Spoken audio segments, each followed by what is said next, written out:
Sorry for the breaking transmission. You're still live on the evening bulletin coming to you from our studios on the 10th Avenue Extension, Greater Estate. Now, moving on, the Ministry of Lands and Natural Resources says it will take action to address the growing threat posed by abandoned mining pits following reports of death linked to the dangerous sites.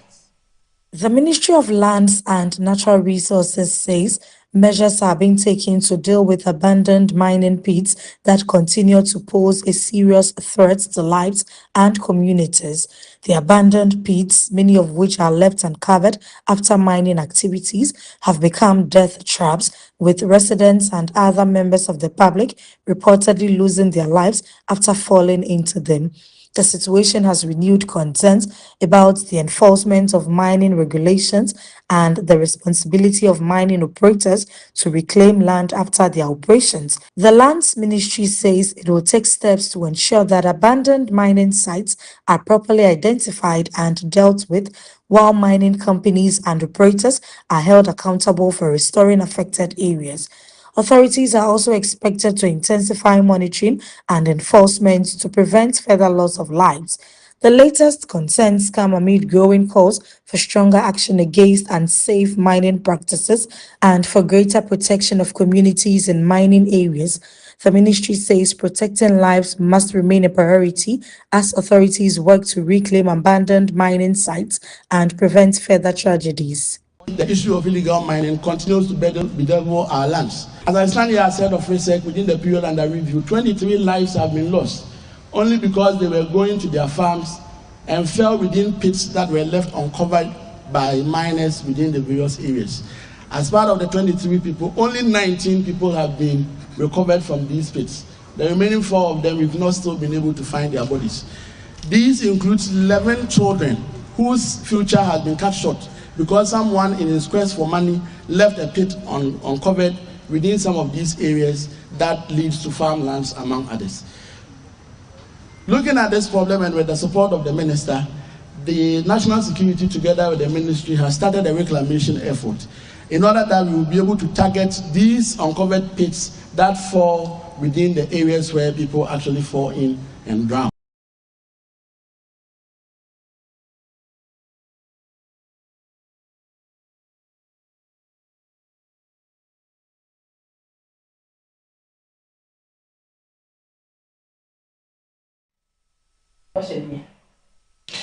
The Vice President of Imani Africa, Bright Simons, has cautioned against unchecked government power, stressing the need for strong institutions and respect for the rule of law.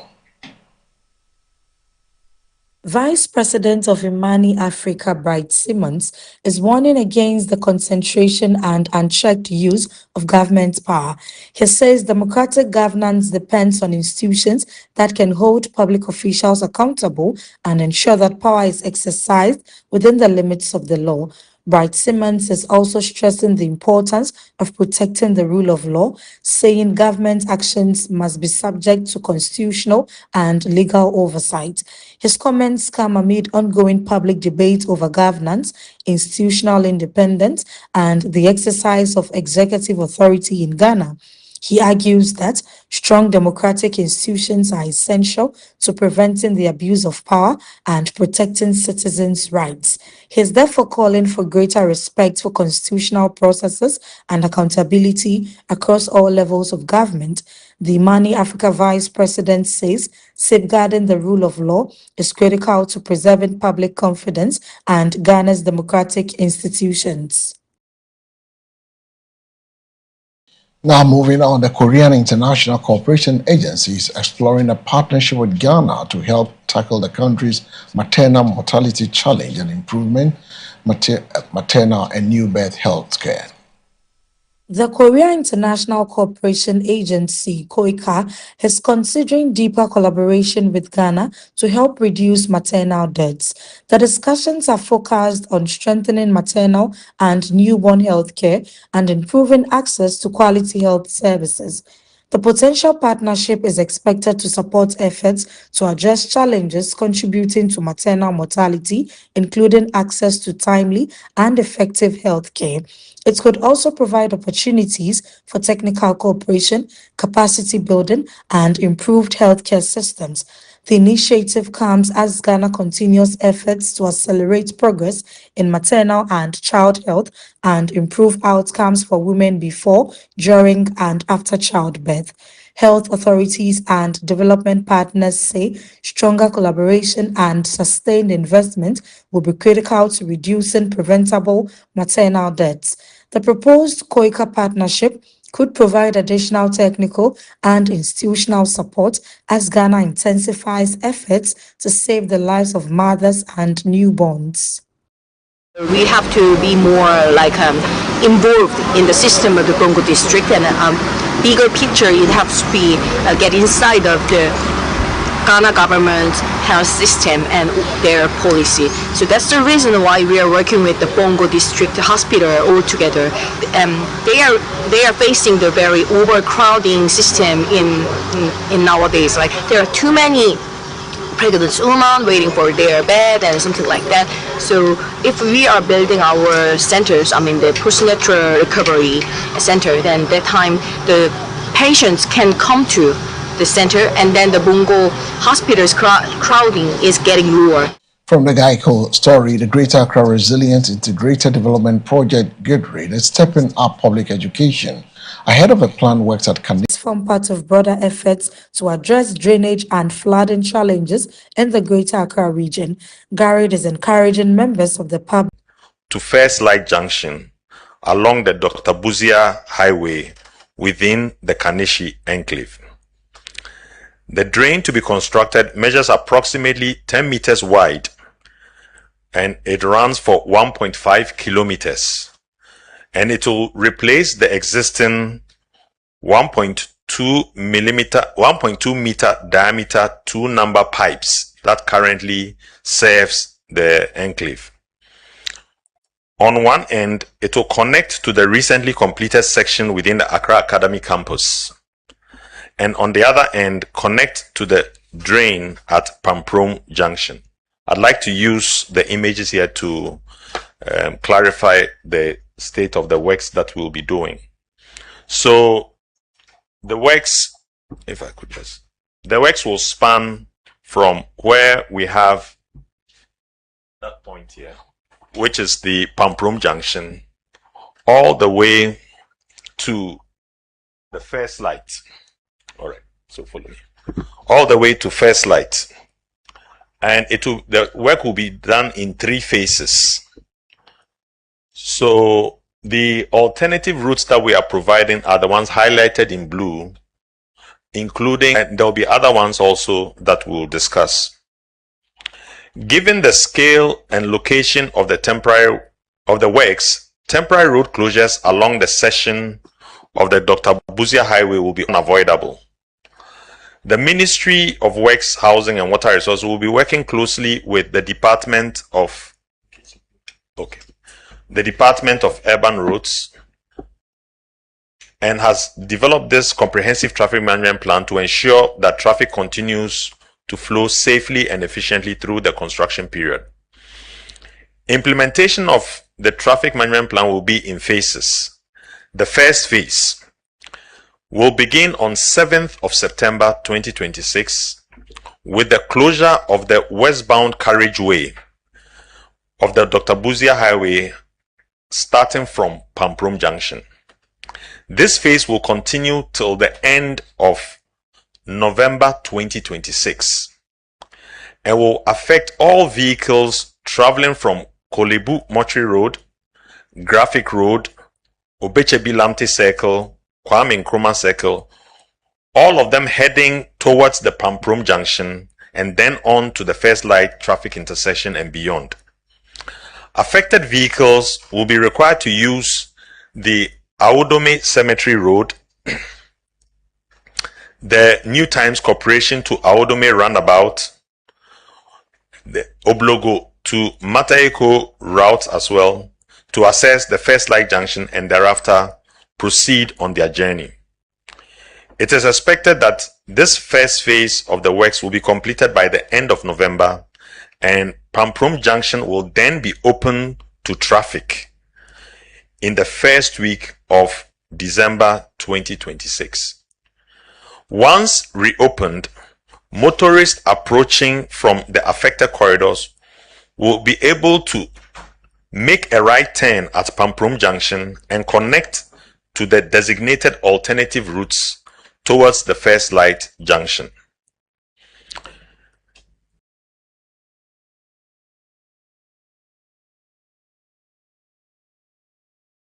Now, moving on with the summer education story, where education policy think tank African Education Watch, EduWatch, says scrapping affiliation fees could reduce financial burden on student teachers as much as 20%.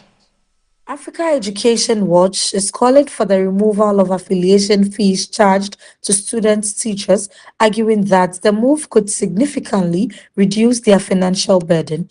According to EduWatch, scrapping the fees could save student teachers up to 20% of their charges. The organization says affiliation arrangements between teacher training colleges and universities can add to the cost of teacher education, particularly students already facing financial pressures. EduWatch is therefore urging policymakers to review the current fee structure and explore ways of making teacher education more affordable. The call comes amid broader discussions about access to quality education, the cost of tertiary training, and the need to attract more qualified teachers into Ghana's education system. EduWatch says reducing unnecessary costs could help ease financial pressure on student teachers while supporting efforts to strengthen the teaching workforce.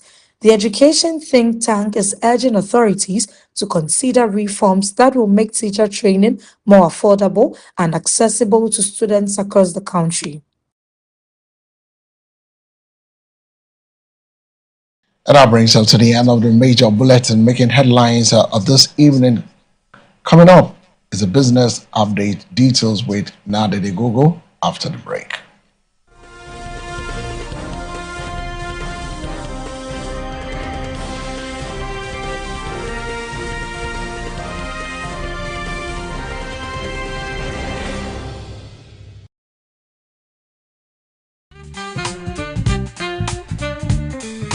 Let me introduce you to Farm Global Company Limited.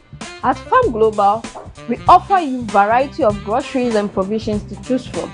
Cosmetics, perfumes, bed sheets, undies, boxes, you can mention all.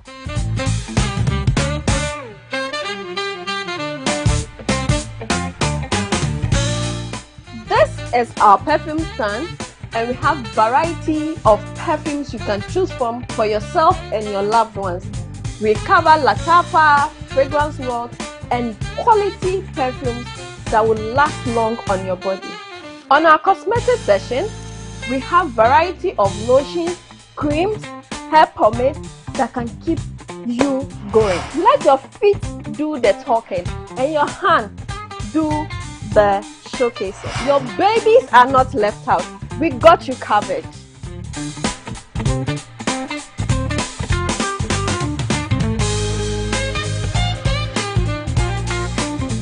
At Farm Global, we make shopping a beautiful experience for you and your family. You can be at home, send your list and get it delivered for free. Yes, for free. We know you can pay for it, but we want to show appreciation. We bring everything to you at your doorstep. Locate Farm Global on the Nungwabuade Road, just opposite Redeemer Chemist. Call us on 0592 0999 52 or 050 384-3633. Farm Global, fast, reliable, and convenient.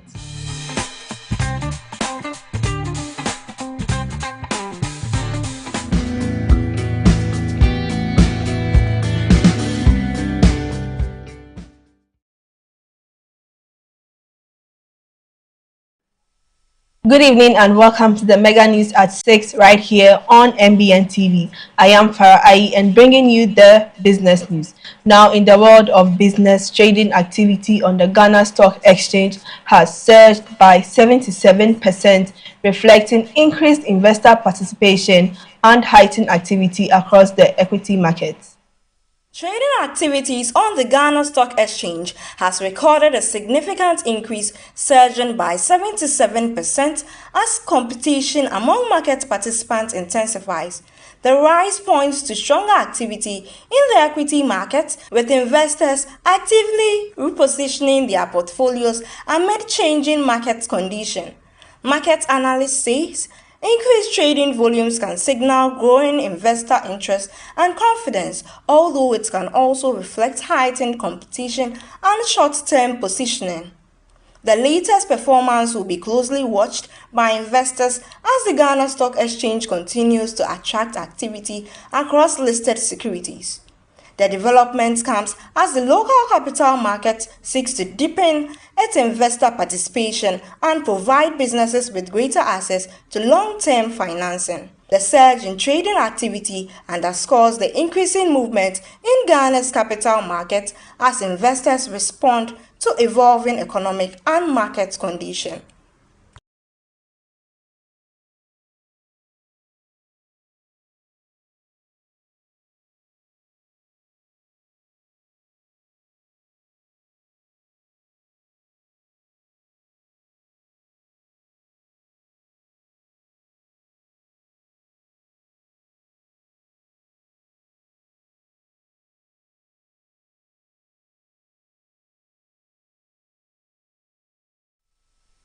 Also, the Council of Scientific and Industrial Research Savannah Agricultural Research Institute, CSIR-SARI, is testing a Japanese biostimulant aimed at improving crop yield and strengthening agricultural productivity for farmers in northern Ghana. The Council for Scientific and Industrial Research Savannah Agricultural Research Institute, CSIR-SARI, is conducting trials on a Japanese biostimulant designed to improve crops' productivity. The product is being tested for its potential to enhance plants' growth, improve crops' performance, and ultimately increase yield for farmers in the northern Ghana. Researchers say the trials are intended to generate evidence on the effectiveness of biostimulants under local farming conditions. The initiative comes as Ghana seeks innovative ways to improve agricultural productivity, particularly in northern regions where farmers face challenges including erratic rainfall, declining soil fertility, and rising input costs. If proven effective, the technology could provide farmers with an additional tool to improve production and potentially increase household incomes. CSIR-SARI is expected to assess the results of the trials before any wider recommendations are made. The research is part of ongoing efforts to introduce innovative and climate-smart agricultural technologies that can help Ghanaian farmers produce more with fewer challenges. Now that's all for the business news. Up next is sports and entertainment with Nadide Gogo.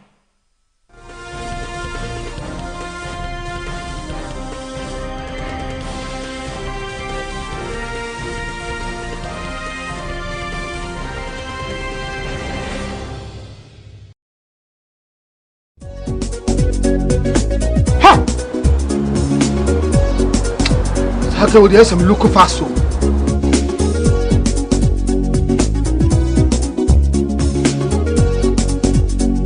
Baba, me again. Nessa we yale. Me kwa adwuma mu hia me nti. Mentimi ansent my friend doctor after when am kwaso oba. Share na kwaso. Si wo wusu ani. She has malaria. Malaria. Oh, what they say we dey ruta. Me kope bia brand sisi. Aduro na friend ruta mix. Ye ka malaria aduro. And running winter. So Gaftrap and the draw ku abaso body ase. Wabo Ruta mixture abaso. Ruta natural products nwane Ruta mixture. Ya e dikutia a treat. Ruta tonic and the Ruta life wa. E huhuru e feel sra de bone e feel nipadua mu. Nasa support immune system no. Ruta de obi ase ye. FDA ade dwede nkra to ya to.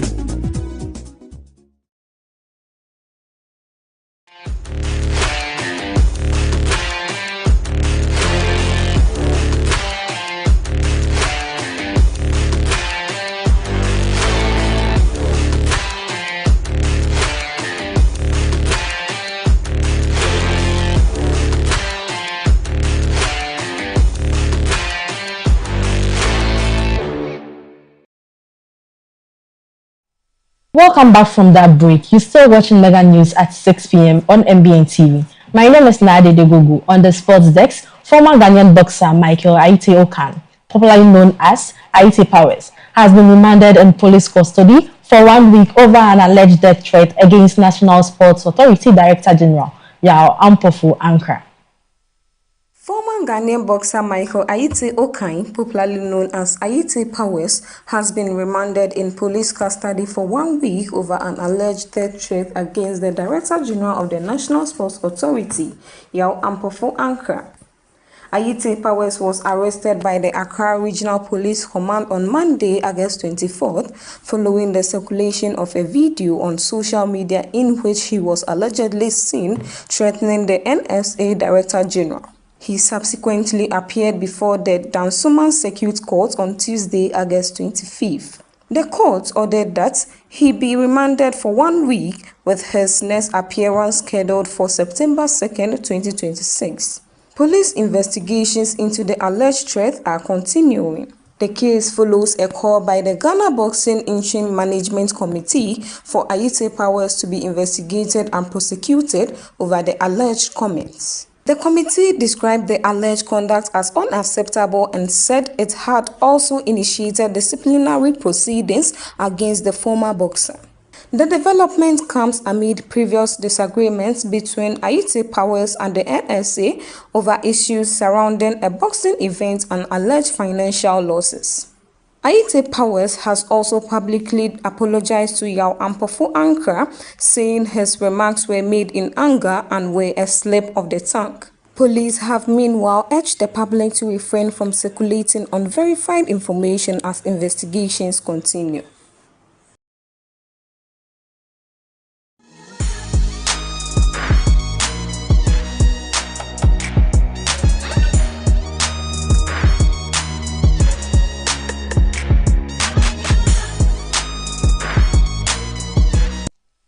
In entertainment, country music legend Dolly Parton has died at the age of 80, bringing to a close the life of career and one of the most influential figures in American music. Back through the years, I go wandering once again. Dolly Parton, the celebrated country music singer, songwriter, and actress, has died at the age of 80. Parton was one of the most recognizable figures in country music, with a career spanning decades and producing some of the genre's most enduring songs. Her distinctive voice, songwriting, and stage presence earned her international fame and a lasting place in music history. Beyond music, Parton was also known for her work in film, business, and philanthropy, including initiatives supporting children's literacy and education. Her death marks the end of an extraordinary career that helped take country music to audiences around the world. Tributes are expected from fellow musicians, public figures, and fans as the entertainment industry remembers one of its most celebrated stars. Dolly Parton's influence extended far beyond country music, leaving a legacy that spans music, entertainment, business, and philanthropy. That my mama made for me, made only from rags, but I wore it so proudly. Although we had no money, I was rich as I could be, in my coat of many colors, mama made for me. That's all for today on Sports and Entertainment. Up next is the international news with Elsa Moss.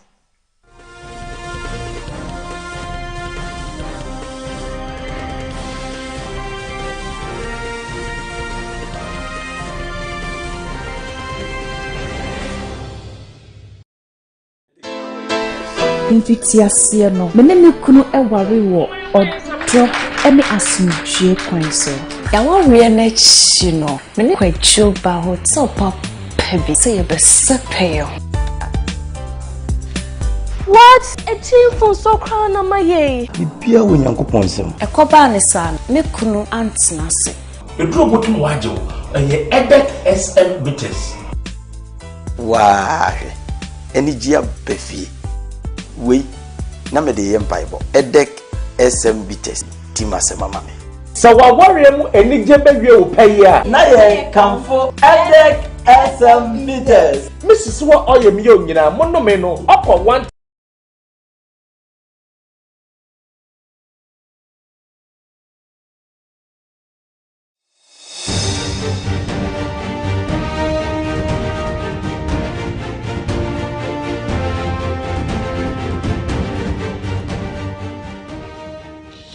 Now, welcome back from the business, sports, and entertainment desk. It's now time to cross over to the global world, where hundreds of people, including 291 foreign tourists, are reported missing after a deadly flood struck a border near between Nepal and Tibet. Hundreds of people are missing after a flash flood swept through a border area between Nepal and Tibet. The disaster has reportedly affected hundreds of people, including 291 foreign tourists who were in the area when the flooding occurred. Rescue teams are searching for survivors as authorities assess the extent of the damage. The sudden flooding has disrupted roads and access routes, complicating efforts to reach affected communities and locate those still missing. Emergency responders are working to evacuate people from vulnerable areas, while authorities continue to assess casualties and damage to infrastructure. The incident highlights the dangers posed by sudden flooding in mountainous regions, where heavy rainfall can quickly trigger destructive torrents. Rescue operations are continuing as authorities search for the missing and work to establish the full scale of the disaster.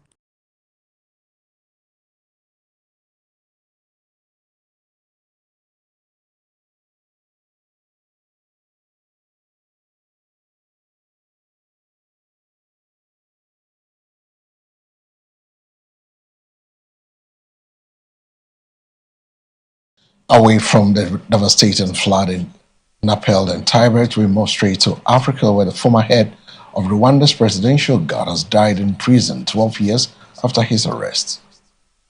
A former head of Rwanda's presidential guard has died in jail 12 years after he was arrested. The circumstances surrounding his death have not immediately been made public. He had remained in custody since his arrest in a case linked to Rwanda's political and security environment. His death comes after more than a decade behind bars, raising renewed questions about his detention and the legal proceedings against him. Authorities are expected to provide further details on the circumstances surrounding his death and the status of his case. The former security chief's death brings an end to a 12-year period of detention, with further details expected from Rwandan authorities.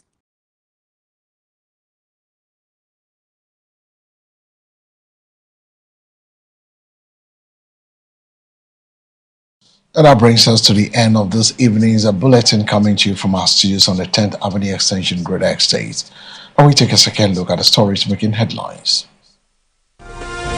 Mahama assents to Tribunals Act and 9 other bills. In business, GSE trading surges 77% as market activity intensifies. And on the international front, hundreds missing after deadly flash flood on Nepal-Tibet border.